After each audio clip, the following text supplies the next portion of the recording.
আজ রান্না করলাম পমফ্রেট মাছ। ভীষণ সাধারণভাবে রান্নাটা করলাম, কিন্তু এটা খেতে ভীষণ ভালো হয় জানো, শুদ্ধ কালো জিরে, পেঁয়াজ আর কাঁচা লঙ্কা দিয়ে। আমি তার সাথে একটু টমেটোও দিয়েছিলাম। প্রথমে মাছগুলোকে ভেজে তুলে রাখলাম নুন হলুদ মাখিয়ে, তারপর ওই কড়াতেই দিয়ে দিলাম সামান্য কালো জিরে ফোড়ন আর দুটো শুকনো লঙ্কা।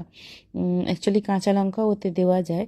আর দিলাম কুচিয়ে একদম কুচি কুচি করে কেটে রাখা পেঁয়াজ, নুন, হলুদ আর টমেটো দিয়ে ভালো করে ওটাকে ভাজা ভাজা করে জাস্ট আর কিচ্ছু না, জল দিয়ে দিলাম।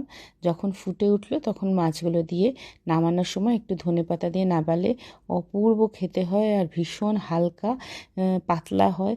আর খেতে কিন্তু সিরিয়াসলি ভীষণ ভালো হয়। কোনো দেখো মশলা সেরকম কিচ্ছু না, শুদ্ধ কালো জিরের গন্ধটা তেলে বেশ উঠে যাওয়া মানে বেরোনোর পরে তারপরে মাছটা দিয়ে দেবে, বাস তাহলেই হয়ে গেল। ভীষণ সহজ পদ্ধতিতে এই মাছটা রান্না করলেও খেতে কিন্তু ভীষণ ভালো হয়। তোমরা অবশ্যই করে আমায় জানিও তোমাদের কেমন লেগেছে।